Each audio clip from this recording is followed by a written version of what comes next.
India is the second largest manufacturing country in the world, but they have no brand that's ever stood out internationally. None. Zero.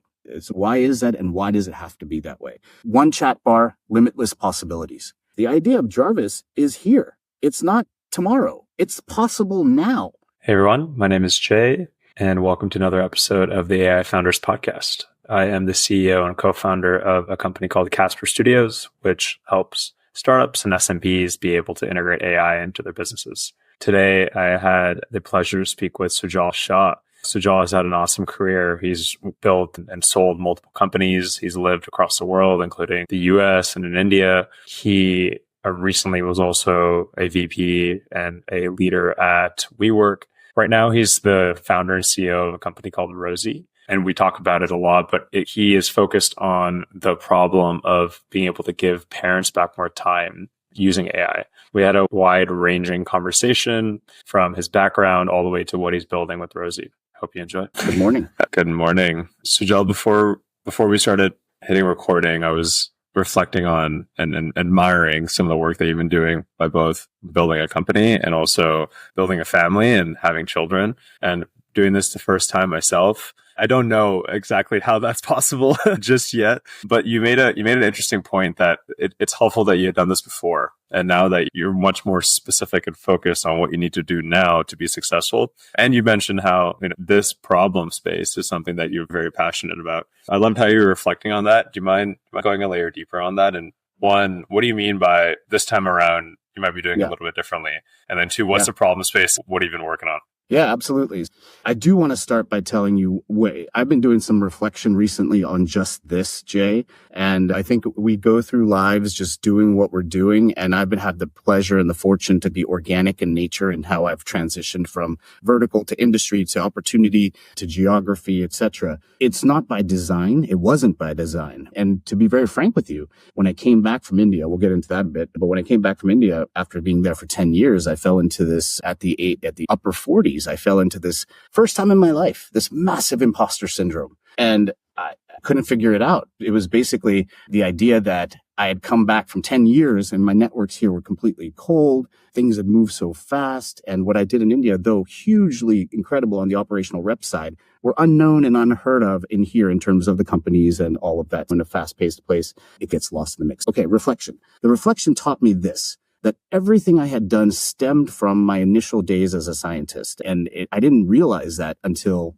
this year. And what do I mean by that? Typical immigrant story, mom, dad, first generation, dad at NASA, mom at doctor. So science, I went out of undergrad at Georgetown to biology, went to NIH, went to med school, and I dropped out of med school. Now, why am I telling you this? It's because when I was at med school, there was only one thing I wanted to do in terms of being a doctor. I wanted to be a trauma surgeon. And now when I look back at it, the reason I dropped out because I just wasn't up for the ride. I was too curious as to what everybody else is doing and what's out there. When I look back on it, why did I like trauma surgery? It's this idea that nothing's the same. No two patients coming in are the same. You could have somebody with a pole sticking through their chest, right?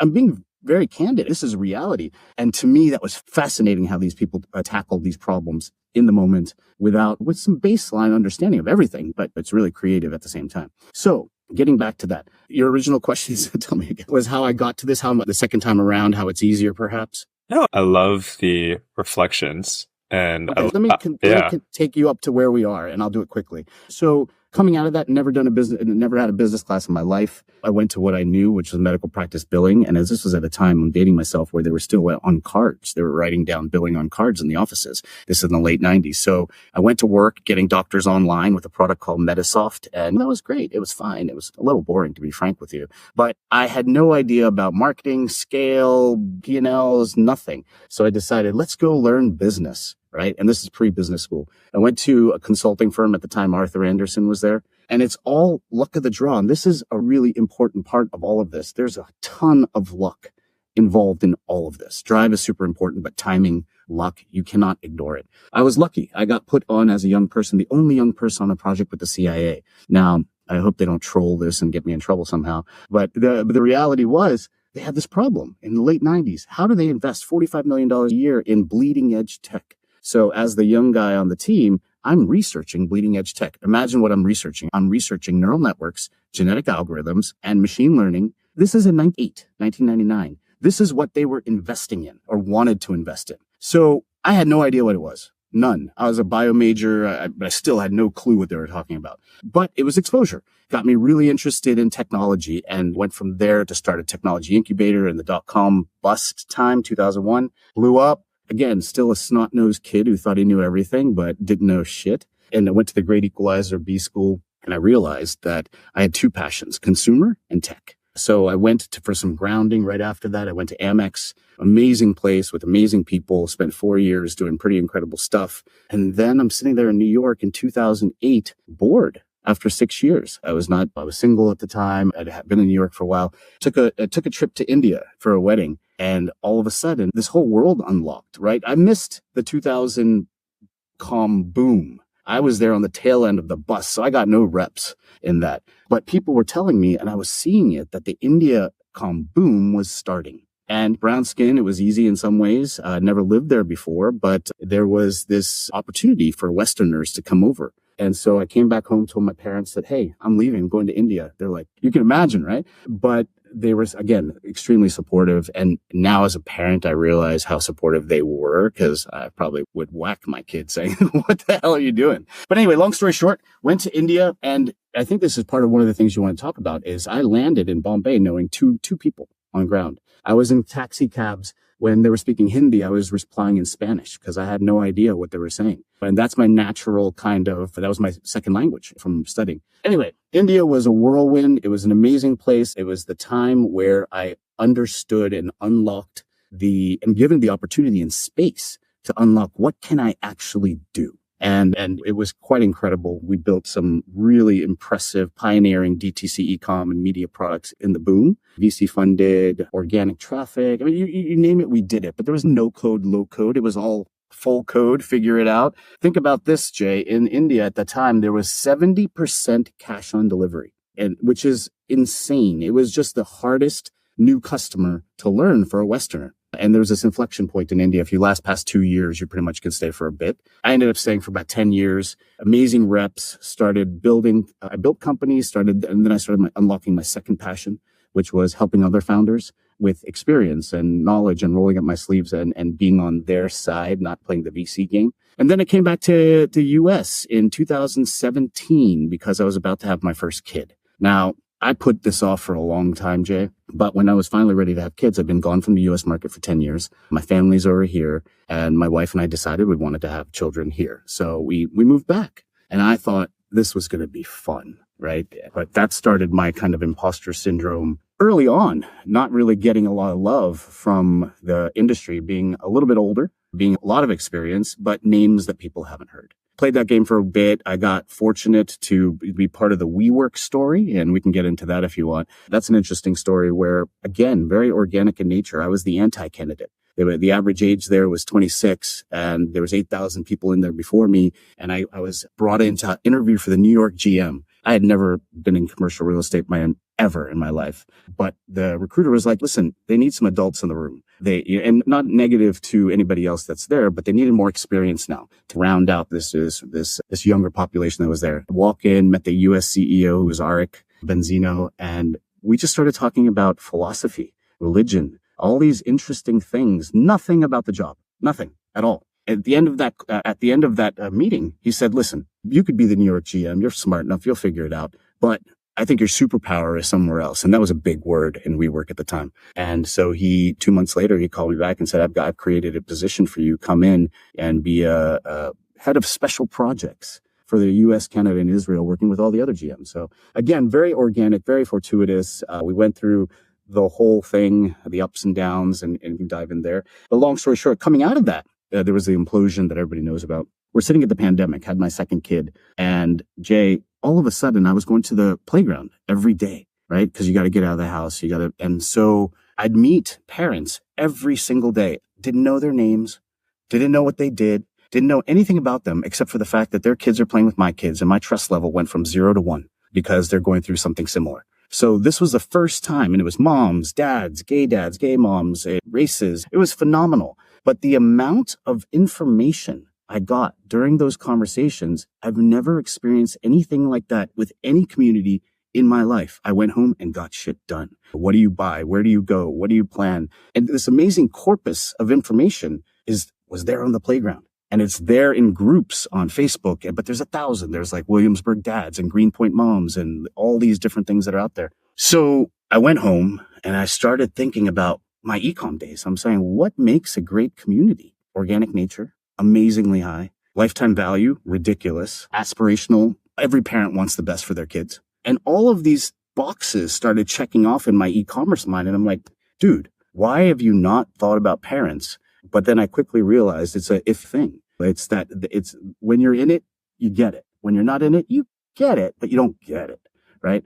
And I went home and my wife was like, what's going on with you? And I was like waking up at 2 a.m, getting my phone, writing down notes of we could do this better. We could do this better. Then came the Antler experience, which was phenomenal. The Antler, I was September 22. And I said to myself, am I really going to jump back in? I've got 2 kids now. I'm unemployed, back in the US, facing this imposter syndrome. But my wife, bless her, she was like, listen, I see the spark again. I saw it when we were together, when you built those other companies. It's there. Pull the string. Go. And I was like, really? Are you sure? She said, just effing go. And I think without that, I would not do anything. But I went to Antler and I said, listen, I'm not looking for the how to build a company. One, what I'm looking for is mind space. And to get back into what's new, what are the new tools? How are people talking about it? And can I validate this problem and spend the time doing it? So fortunately to get in, got there, and we launched Playground Parent after 6 weeks. Playground from the idea was simple. It was aggregating digitally all that amazing information from parents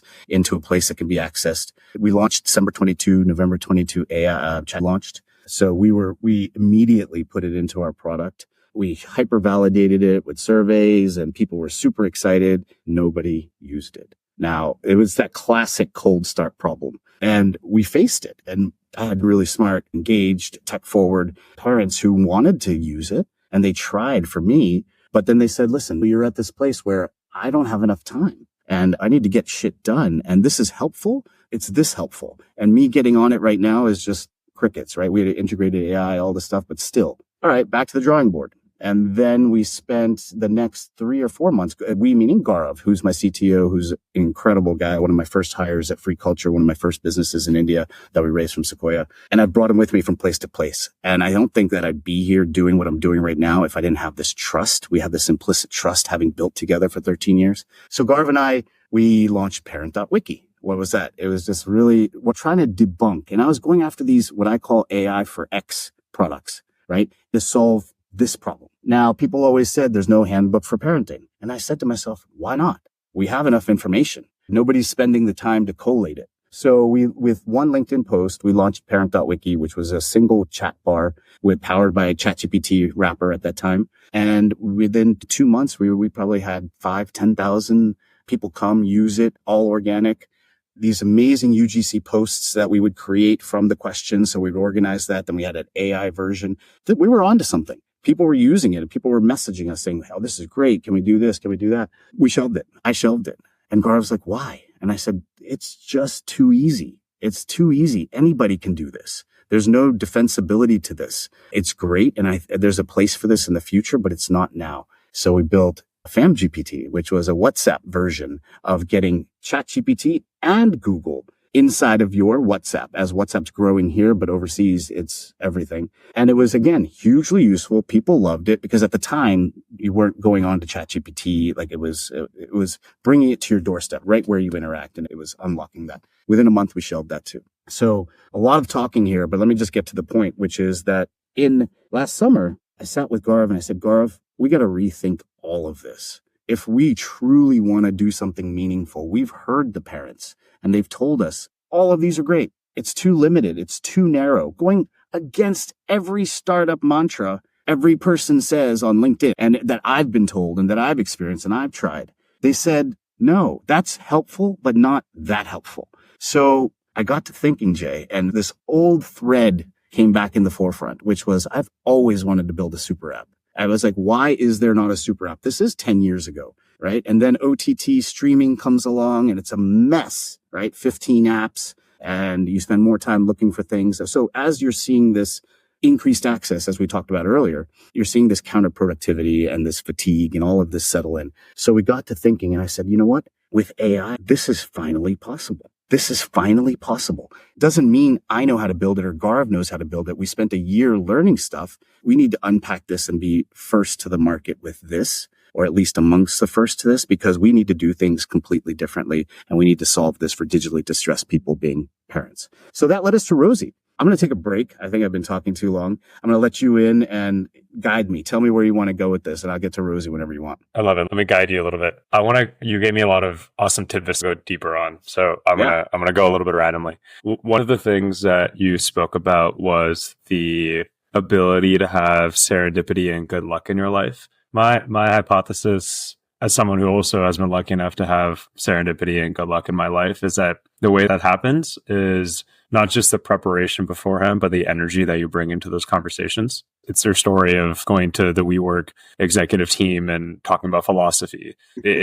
What is the energy that you're bringing into these conversations and these interactions that increase the probability of you being more lucky? Yeah, look, I think that's a huge part of it, right? Everybody talks about storytelling now. It's been through the history of time. There's just not been the moniker that's been in the forefront. It's conviction around a problem set. It's passion for, nobody wants to walk in and have somebody say, I believe this, monotone, etc. But I really think it's that intangible, Jay. It's that intangible. And half the people won't see it, but you only need 1 or 2 or 5 people to see it.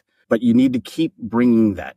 And I've done this in my past where I've pitched ideas that I just think it's a great problem to solve, but I didn't have a skin in the game. And they never went anywhere. They really, at least for me, and I think that I've learned that about me over time, is that my passion comes through when I'm truly in it. And some people are really good at faking it. I'm not that good at faking it. If I don't get it, not in it, it'll be pretty evident. So look, when I went to Sequoia in 2011, when we raised $4 million on a paper plan, how did we do that? And I think this is a good example of this. This was the early days of India, DTC, e-com. There was almost nobody there. Everybody's doing the Flipkart, Snapdeal, Amazon, multi-brand, Get Big and all of that. They had tons of SEO with all the other brands that are there. I had a different view. I had a view that India is the second largest manufacturing country in the world, but they have no brand that's ever stood out internationally. None. Zero.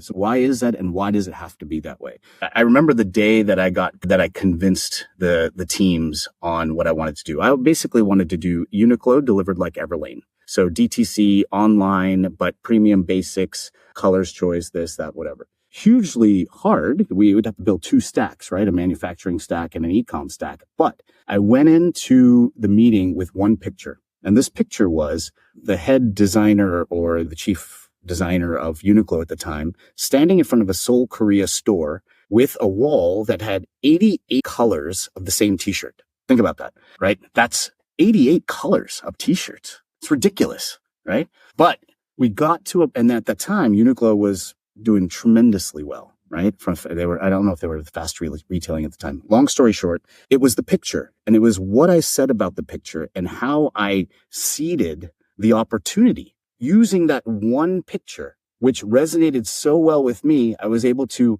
make that come alive to them. And that was it. That was the tipping point to get it done. I'll give you another example. When we raised our second $9 million with Runet and Sequoia, and this is only 3 months into our launch. We didn't need the money. Winds were telling us that we should probably raise anyway. I met with Leonid Boguslavsky, this Russian internet billionaire who came, he was in town, and him and I sat in a room. We had developed these loafers, these moccasins, which were beautiful. This color all built in India, felt, suede, etc. And retail price about $35 US. So I had it with me as a product, and I said to Leonid, this is all I said to in the meeting pretty much. I'm like, Leonid, how much do you think this is? How much would you pay for this? And I look at his shoes, and he's got these beautiful, like driving moccasins, I'm sure, like handcrafted Italian. He looks at it, looks around, and he's 200 euros. And I said, $35 retail.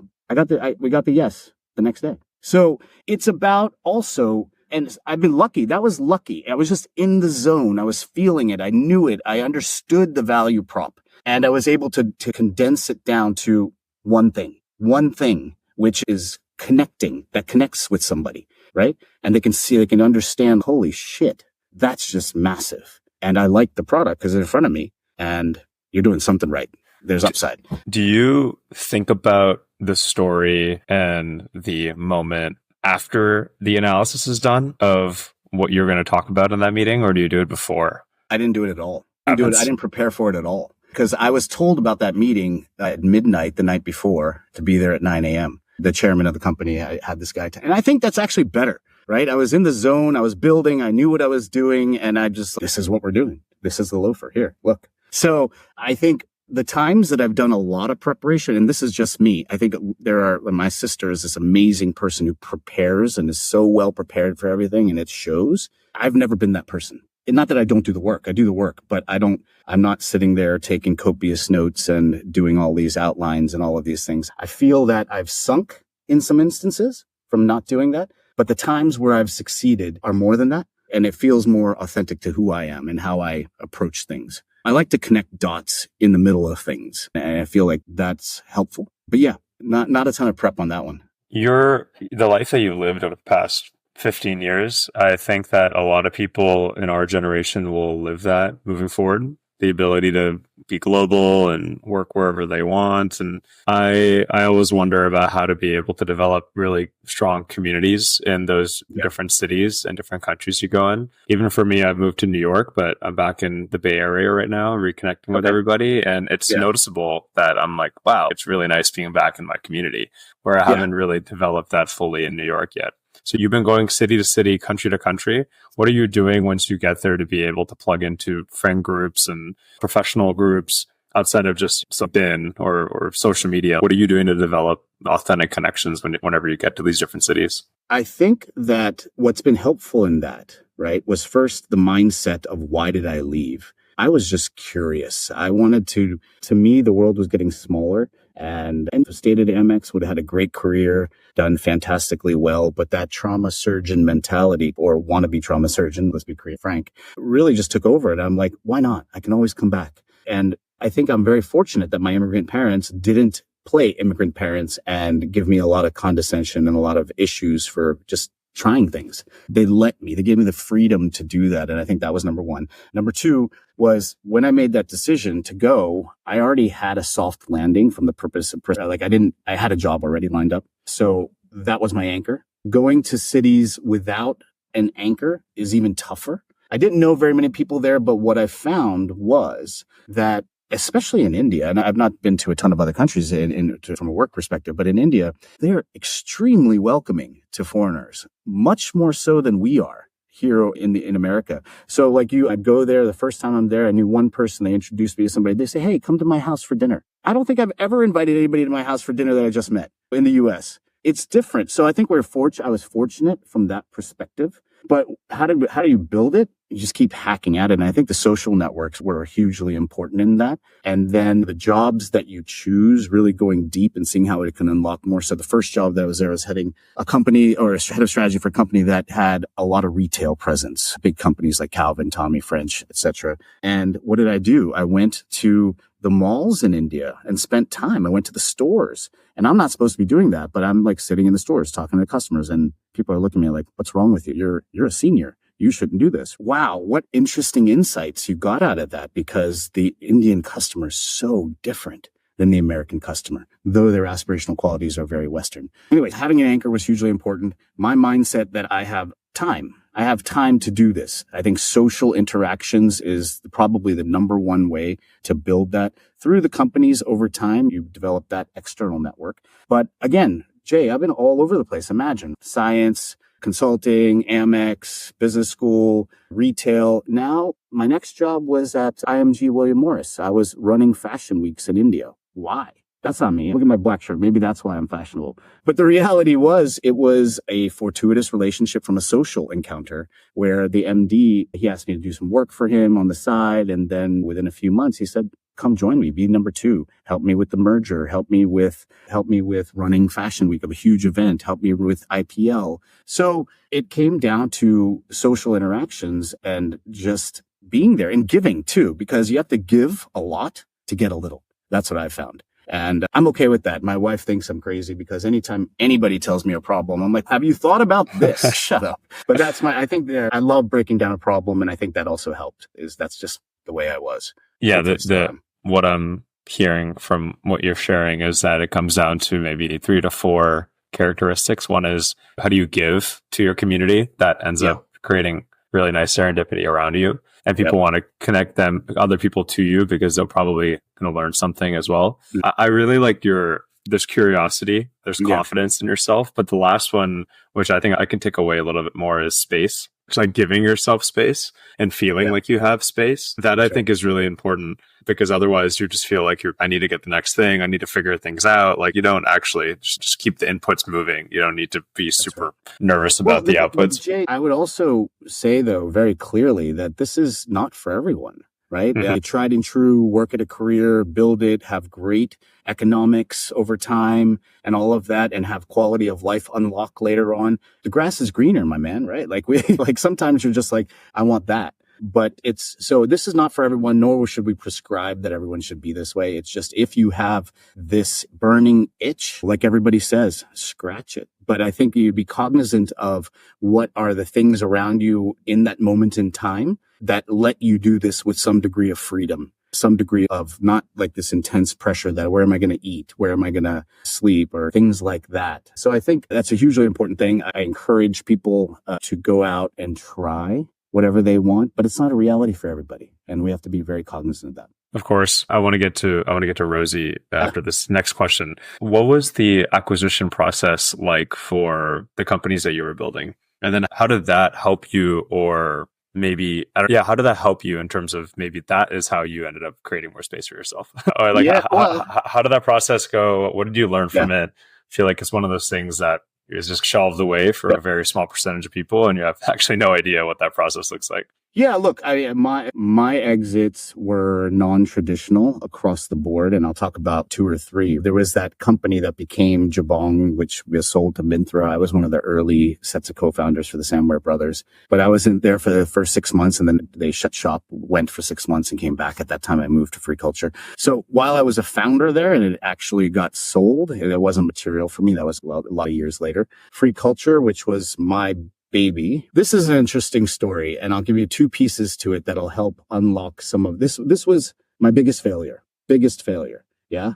But my biggest success. Like, it was, nothing taught me more about my capabilities than that. The ability to be in a new country, the ability to sell in this idea to somebody, the ability to get 75 people working for me, believing in the vision, but to get in 15 months, be at a $10 million run rate, processing 15,000 orders a month in a non-DTC environment for the first time in India's history. We did a lot, but it was just this thing that kept going. Long story short is that when this was the first time that I'd raised capital, and flight to quality, right? Sequoia, woo! And absolutely warranted on a global perspective, but miss realities. From the India team side, we were a drop in the bucket, right? 4 million is like buying a cup of coffee for Sequoia. They wanted to play in the space. We were on a paper plan. We gave away like 35% up front. Then when we raised the next 9 million, we gave up control. Now, incredible mistake on my part. I'll take the hit for that. What happened? We went from buddy, partner, you're the best, to overnight, you're my bleep age. Yes. And I say this candidly. I've done like this cathartic set of things on LinkedIn where I go through the whole thing, and it is cathartic. But wow, I gave up control. I gave up absolute control of my baby. And I knew where we were headed with this. We had made an agreement that 5 years minimum to build a brand. Yeah, we're sitting at a year and a half in. Lots of issues from the India team side. The America team was, I got 1 hour with Mike Moritz and Alfred Lin. Wow. I still remember to this day, I've never had a more impactful 1 hour with anybody, because they, especially Mike Moritz, having been who he is, he won't remember this. Alfred won't remember this, but they spent 1 hour with me where Mike Moritz said to Alfred, this guy knows more about what he wants to do with his brand than you ever did it at Zappos. And Alfred looks at me and he's, listen, this is great. And again, the shoes that we were talking about. He's like, when you get a scale here on these, call me. We'll get you distribution in Zappos and do all of that. All right, great. We got scale and within months. And I messaged, this is again the mistake after I gave up control. I messaged the investor team. Hey, can you reintroduce me? 1 word answer in email. No. Now, what do I do with that? I can't go around them. Actually, I could have, but I still had my parents and be respectful, be nice, just this way of being. And that was a mistake. Yeah. Again, lots of little mistakes led to this idea that from a financial modeling perspective, which a lot of these armchair warriors do, there's a different way to go. Forget brand, high volumes, low price, sell. That's what they wanted to do. I delivered them a financial model saying that we can do what you want to do, but keeping the brand, keeping the people, doing it. And they still were like, no. It became an ego thing. Fell on the sword. And I offered myself up so the company could live. Now, that was my exit. Now, we'll talk about it another time, but there's some stories there as well that you'll enjoy. I don't think I can talk about it publicly. But the idea is that was the hardest decision I ever made in my life. And why did it happen is because my co-founders and I were put together. They're great people. There was no joint conviction. The team, the investment team had carved them aside and put them in their camp. And I'm just sitting there flailing in the wind. So I pulled eject. Hardest thing I've ever done, Jay. My exit from there was negotiated. I got some capital out of it, and I left them with $9 million in the bank and said, you're going to run this company in the ground in 3 years to the month. That's what happened. So I was right. Yay. But so what? It was shitty feeling. But that was the biggest lesson I've ever learned about how to play the game. I'd never been taught how to play the game. I never experienced how to play the game. I was playing the game of building, not the politics. But that was naive. So that exit was separate. It was just more of it was a non-traditional exit. Then I went on to this digital media company. Sorry, too much good stuff in there. Hold on. So one thing I've needed to work on myself. I'm finding I'm like looking at your story. I'm like, wow. Yeah. Like what I'm starting my entrepreneurial journey. So a lot of these are lessons of, okay, like maybe a little bit that way, a little bit this way, but what you just explained, I could see myself in your shoes for sure, in terms of maybe getting like excited about like the right people to be around the board, right. And then also accidentally being able to give up like the too much of the company. And I've needed stories over drinks or something after, but I've needed to be very mindful of that, especially recently, like bringing on new partners and everything. Is that where does that energy come from? Is that like the Mr. Nice Guy kind of energy, or is it more nuanced than that? And like, how have you tried to maintain that energy? Because it obviously benefits you, while also shoring up the defenses a little bit to make sure that when you're interacting with more of these, I don't know, sharks or just like normal people who have incentives and stuff, right? I don't want to put negative on them either.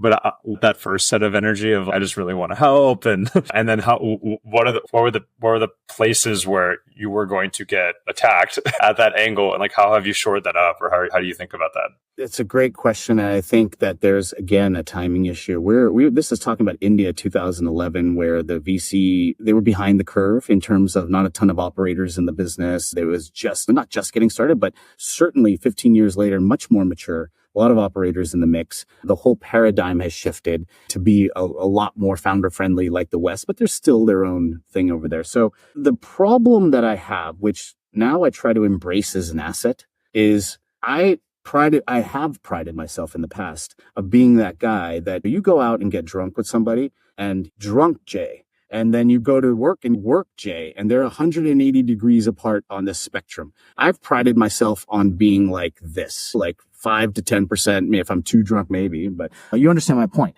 is that's always been one of my things. And I don't know how to do it differently because it doesn't feel right to me. And so while I've taken lumps, I've learned lessons. It hasn't changed me being me. It's just taught me at what inflection points to really double down and pay attention. And you don't leave it to somebody else, especially if you're on the C team or in the founding team. We had left a lot of this stuff to smarter people than us. Alignment. There's not alignment of what you want out of it necessarily. To answer your question, I haven't changed dramatically. I just now have this heavy bag of tricks that I carry around on my shoulder. And it's phenomenal because during those imposter syndrome days, I got back and I started mentoring a few companies. And when I went to Antler, I mentored a bunch in India. And then now I'm back to mentoring at HBS and Harvard Innovation Labs and soon to be hopefully Columbia, my alma mater. But what I've found through that, and this is the important part, Jay, is that everybody goes through the imposter syndrome, everybody at some point in their life, I believe. But what I found was that in talking to not younger, but more, maybe less experienced founders or starting their journey, or the questions that I got, I was able to feel that lived it. And I didn't appreciate the value in that until I started engaging with more communities, like you were talking about before, that because I wanted to do it differently. I had this chip on my shoulder. Like, I don't want somebody else to be treated the way I was. That chip took a long time to get rid of. It really did. It was probably 5 years it took me to get over it. Giving back now, it still allows me to be who I am, but it allows me to share this bag of tricks. And if I can help one founder navigate something and avoid those pitfalls, yay, because we're not burning out a fire, right? I've seen companies where I've been on the board where an angel network, not to be named, but it was in India, that had lick prefs and dilution prefs on an angel round. They had 30 people who participated and all wanted a voice on what to do. It was a nightmare. These 3 guys, I was on their board and I said, I'll take no money. I'll take some common equity, no preference, but I'll roll up my sleeves and you can, anytime you want me, I'm there. And I did a lot with them. We did battles. I helped them. Eventually, they threw their hands up in the air saying, we don't want to be founders anymore. That is the worst thing I've ever seen, right? Killing the dream, killing the spark. Everybody needs a little help getting that spark. So have I done things differently? No. I just carry my bag of tricks, open it up, see if there's something there. And if there's not, on the spot, we just move on. The similarities between the drunk and then the normal, I resonate with that a lot. Business school, dude, business school. I've never seen anything like it. You go to a happy hour, but you've got these amazingly smart people who all of a sudden are college seniors, right? And it's fudge. But I'm like, really? Wait, then tomorrow you're talking about asset management and hedge funds and you're going to be the one running a $1 billion shop? Really? Okay. Oh, yeah. Well, I learned that early on because at least in our school, I was lucky enough to be around like a lot of high powered like students and over the next, since we've all graduated, they have gone on to continue to run show and be leaders and be some of the smartest people in their companies. But I knew already at the bar that they were also like the biggest idiots. and so it gave me a lot of confidence, like going into the workforce being like, okay, like whatever song and dance we're playing right now, I respect you, but I also know that you're just another person. It's okay. Let's become friends. I want to spend the remaining time on Rosie. So the focus on the problem of ensuring that people's digital lives can be more productive, better. Let's jump into that problem statement. I want you to speak a little bit more about why you think that's a problem, and then what are some of the experiments that you've been doing at Rosie to help solve for that? Absolutely. Great question. So as my journey back to building, which I never thought I'd be doing at this age, was inspired by my own personal need to all of a sudden, my digital world exploded with kid stuff, right? Every parent knows these things, from the new apps at schools to buying to planning to medical shit in the middle of the night, like all kinds of stuff. And I said, there's got to be a better way. So we went through the journey of the AI for X products that we built to get some validation around, is there a problem? Or do parents experience this, et cetera?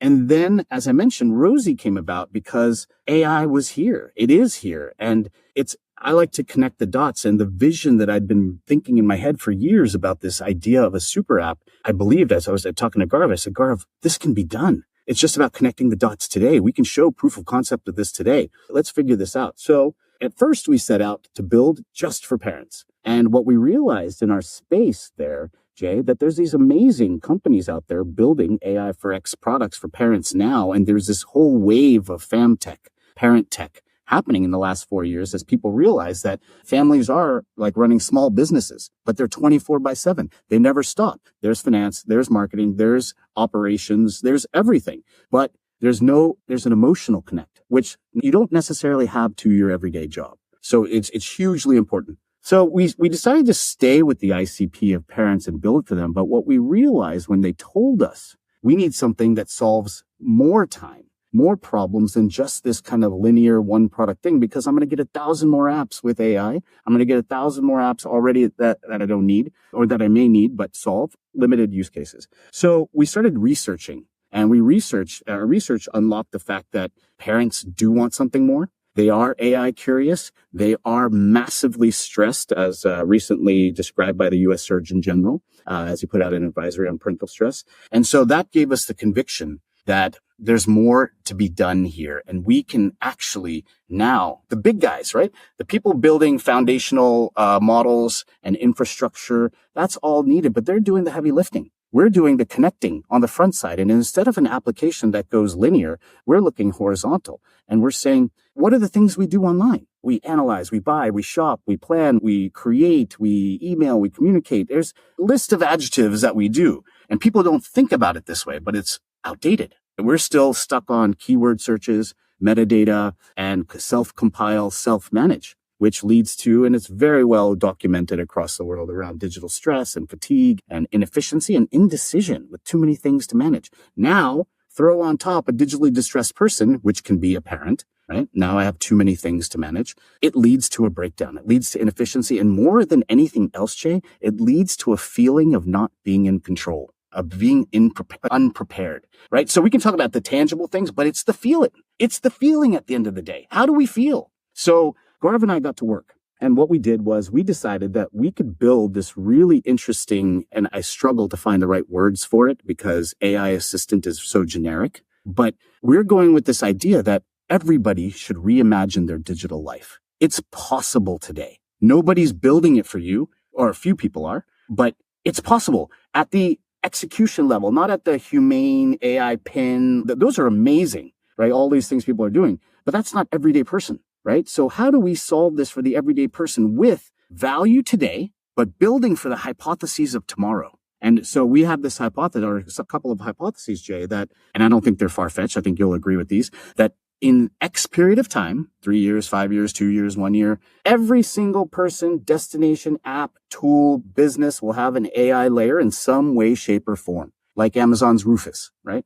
Things like that, or Poe from Quora. So we said, why can't that be the case now, today? Why can't we do that today? Why? And so people are doing it, right? They're like, I'm going to help you schedule. I'm going to help you do tasks. I'm going to help you write stories. I'm going to help you write blogs. I'm going to help you with video. We can build the flywheel. We can build. And one of our taglines, Jay, is this idea that one chat bar, limitless possibilities. Now, if you think about that, it's very granular. It gives you the idea that we should be able to power or control or access our entire digital life from an AI chat bar. Why not? So what we've done in building Rosie, we've essentially, the proof of concept, we're going to close to alpha in the next 2 weeks, finally. It's incredible. It's this idea that we can connect apps for today, right? Like your Gmails and your Facebooks and your Amazons and your photos and your calendar and myriad. Connecting is possible. But we built this internal ecosystem of apps within Rosie as well for the things that people do the most online. And we can spin them up within days, which is amazing. And they'll only get better over time when data sets and access to targeted information and programming around the LLM agents, the sub-agents, gets more hyper-focused with more capital and more team. Right now, it's just Gaurav, myself, and a front-end programmer named Jerome. The idea is, if you do that, you don't ever have to leave. You can leave. But if you want to ask for something on a shopping, imagine this, Jay. It's Rosie tells me, hey, because she knows about me. What I let her know about me, she lets like access to my apps, and there's this whole profile area that it builds memory on things that you want over time. But imagine it's today's my kid's birthday, 4-year-old Axel. Happy birthday, Axel.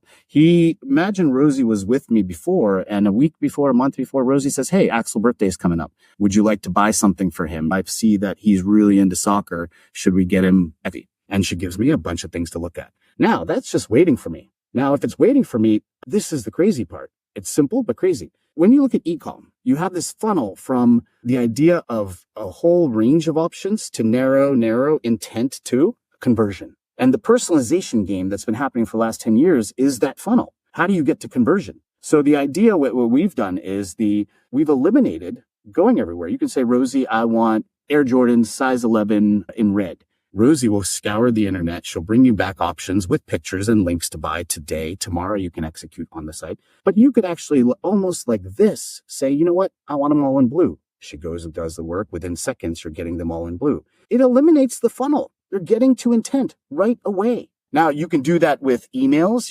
And we have this journal inside. And this is the last point I'll make because there's so much I can get into. There's one other area called the digital soul that I want to tell you about. We have this journal. Imagine you go to Rosie every day, and at the end of the day, hey, Rosie, I had this amazing conversation with Jay. I need to get him information on this. I need to set up another meeting at this time. I need help with this. I need directions for this. You just unload your day. It's not only your memories and the quality of what happened in your day, the nuance, but it's specific action items. You leave. Rosie can work 24/7, even when you're not online. You come back. All of those various things are either done or started for you, and you can pick it up right when you want to. So I think there's huge power in that, and I think we can get people back a couple hours a day in their lives. And if you have time, I can tell you 30 seconds on digital soul, which is something that came out of this, but it's only if you have time. So can you go over time? Do you have a meeting right now? Yeah, I have time. Okay, we got to Rosie pretty late, and I apologize for that. But I have so many questions, and let's jam on this because there's a lot there. Can we come back to the digital soul and just stay on Rosie and what you're learning here? Yep. Yeah, I find this super interesting for a lot of reasons, from the problem space, but also from the product, because I think you're starting to focus on what the next version of how humans interact with applications will be. That's exactly because right now, I don't really care about using each individual platform's copilot. Exactly. It's just actually like more work probably for me to understand how to do stuff. And then like I have my LinkedIn copilot, and then I have my like Outlook copilot. And I don't actually care about that. I need the copilot that just like sits on top of all of them. And so I'm curious to see like where the market goes, because you're seeing like, does every application just become a data broker to an agent? Mm-hmm. And then the agent sits on top of all of these different providers? Every single application is no longer useful, or it's useful to 10% of the users that just want to hang out on the application. And will companies be down to just completely disrupt themselves to be able to provide, just don't worry about the application, don't worry about the website, just take my data and then just allow the AI agent to be able to play with it? You're already starting to see this happen. The two examples that I've been thinking about, one is all these news publishers. If you look at Time Magazine and the OpenAI partnership, or some of these other publications, what that deal is just like, here's a bunch of metadata about what's happening. Just please bubble this up in the different chat interfaces. And there's other, I think like startup data providers, instead of coming onto the website, they're just packaging it up and sharing it back to the LLM provider. And I think this continues to happen. But that's crazy. You're like that. And I feel like we were all talking about it, and then now we stopped talking about it, but then now you're building for it. So what do you, with Rosie, but also just beyond, like, where does this go? And all these companies, like, it's like, are all these companies going to die? And then it's just going to be a couple of upstarts that somehow can negotiate the deals with all these companies and then just live on top of it? Yeah. Well, it's a big, long-winded question, but I've been thinking about it a lot. No, I think about it every day. There's one other thing I think about every day, which is time. We'll get back to that when we get to digital soul. But okay, on this one, I've got a couple of thoughts. I think about this all the time. One, we're fortunate to be in let's be honest, Jay, this is the most ridiculously fun time to be in consumer tech or tech in general. Mm-hmm. It's just the imagination, the creativity. But with that, I have this philosophy, and it's not a popular one, but it's probably true. There's this whole idea of shepherds and sheep. Right? And it's not a condescension to either population, but take the VC market, for example. The winds are blowing this way, right? The shepherds have said, and the sheep say, everything's tight. We're not spending anymore. We're not doing this, right? And that's just a parallel. That's just an example. It's not to pick on the VC community, but that happens with everybody. Me, you, lots of influence on what what's going to happen. But nobody's got the answer. Nobody has the answer, because nobody knows how freaking powerful this is going to be. Nobody knows how regulated it's going to be, and nobody knows where that's all going to come out. However, here's the reality of what could be and should be, as per me, is the idea that we're the first generation we have enough about us in data that we can pass that along. Our kids will be even more data forward. And I'll talk more about that in a minute. If you want to make money, which all businesses do, you need to figure out, do you want to control the experience and control it in a silo where you are forcing people to do things in a certain way? Or do you want to give them what they want, when they want it, to make them convert immediately without all that shit? And now that second thing that I said is possible. It's possible. It's going to take some maverick thinking and some folks to be the forefront of that, like companies like an Amazon, for example, right? If Amazon opens up Rufus and says, with your AI assistant, just talk to Rufus. We'll send you whatever. There, look at it. Do you want it? Great. If not, tell me what else. Bring it to you. But in your way you want to consume it. You don't even have to come to my site. Don't come to my site. Because loyalty will be built that way. Conversions will be faster. They'll spend less money. This is what's going to happen. It's just when, nobody knows. And I don't believe that there will only be 2 or 3 companies that are doing something like we're doing. I think there'll be hundreds. There'll be thousands of these. Will there be some front runners? Absolutely. Those, whether they through acquisition from one of the big companies or some new starts that are there. But the idea of Jarvis right? Iron Man's Jarvis. The idea of Jarvis is here. It's not tomorrow. It's possible now. And are we thinking that way? I think there's a lot of companies, and rightfully so in today's thinking, are thinking, shit, if we allow that to happen, we lose control. We lose control. We can't calculate things the same way. We don't have unique visits. We don't have conversion. We don't have that whole funnel. What do I do? It's going to take maverick companies to show and prove that, guess what? Imagine there's a commission junction for AI. And instead of each company building their own, it's probably going to be somebody, like maybe it's us at some point in time, where you have AI assistants coming from everywhere. Everybody's got one. And this commission junction for AI sits there in the middle, and it does partnerships with everybody. Say, you know what? You don't have to come AI forward. I'll serve you. I'll serve you. So there might be these intermediary steps that get us to that when they see that the economics on the unit economics are going to be tremendously good. There'll still be a fight for space. That's the problem. The fight for space in all of this. Yeah. The marketing is going to change, right? It's not going to be, how do you get eyeballs? How do you get AI eyeballs? It's not Jay. It's not Sujo. It's Rosie. How do you get Rosie to pay attention to me? That's what's coming. Look, and pricing. Let me just get into pricing for 1 second, because I think this is I'm taking a different approach. When I show my TAM SAM SOM, which lots of people hate, but it's a reality, I've done something different in my deck where I've got TAM SAM SOM based on today and the price elasticity that people are willing to pay on a subscription basis today. But the reality is, if we do what we want to do, Jay, it's worth so much more from all the things that you get rid of and all of the productivity and efficiency. So I have the second TAM SAM SOM, which says that at the time where we unlock the elasticity because people are delivering value, there's really only two things that people are paying for: data storage and processing power. That's it. So pricing is going to change dramatically. So I don't know where that's going to net out, but in my opinion, it's going to be based on those two things. Because instead of 2 terabytes that you need for your family for 5 years on Google, you're going to need 1 terabyte a year to capture all this and let your Rosie or your Jarvis or whatever know you, understand you, and do things for you. So a lot of information there, but it's coming. It's here. It's coming. People just got to get used to it. Yeah. If you were building Rosie, what are the other places that founders should be thinking about? I'm like, right now, like, I want to go message my team and be like, we have to go focus on agents. There needs to be more. And I'll tell you why. It's going to go big and then it's going to consolidate, just like any other thing. Exactly. Once we get out and we bootstrap this whole thing, because I'm doing that differently. This is my bag of tricks. It's allowed me to take it to a place where I don't want to play that game of raising 100,000, then 600,000, then 2 million, then whatever. I want to show something that is, again, I've gone against the trends where vertical focus. Nope, we're doing horizontal. Show me a bare bones MVP that proves your point. I can't, because it's too big. We did that with the first 3 and they told us it's not enough. We need to build something bigger.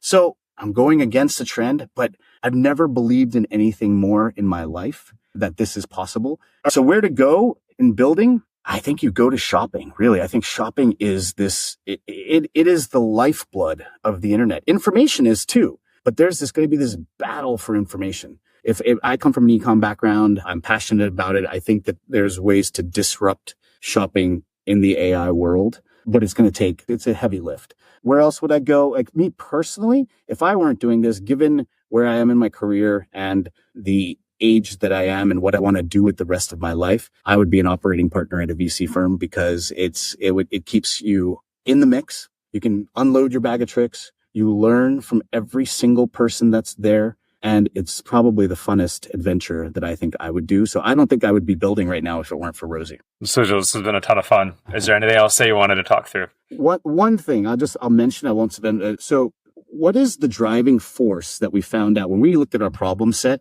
We said people want to be able to do this better. They want to do this better. But what I realized and what's driving me is the idea of time. Now that's played out, but think about this. Time every day has never been more important to me since I had kids, and I'm on the older side. So I'm like, I want to spend as much time as I can with them. But there's also this idea of time in terms of longevity, right? So as a parent in my age, we're the sandwich generation, right? So we've got our elderly parents, we've got young kids. And on the elderly parent side, my dad had a scare, luckily came through on the cancer side. My CTO's dad died. This was in both around the same time, about 6-8 months ago. But it brought us to this idea that what do people want? What do people want when they get towards that side, right? They want to be remembered. right? And this idea of this is possible now. This is possible for the first time. So we've built something called the digital soul, which is an outcropping, which actually, to be honest with you, more people are interested in that from an emotional connect than the regular Rosie, but you can't do that unless you get people using products like Rosie to capture and connect your data. So more on that later, but we look at time in two ways, which is today and for the rest of your life. And that's the North Star for us, is unlocking time, but meaningful time, not 5 minutes. I want to unlock 2 hours a day. I want you to have a month back in your life. And I want you to be able to do it all from anywhere, any connected device that you can. Speak to Rosie, get it done. So that's what we're trying. It's ambitious, but it's the most fun I've ever had. Sujal, this is a ton of fun. Thank you for coming on. Thank you for having me. I appreciate it, Jay. Good luck to you on Casper. I'll send you some folks your way because I think what you're doing is amazing. And thanks for having me.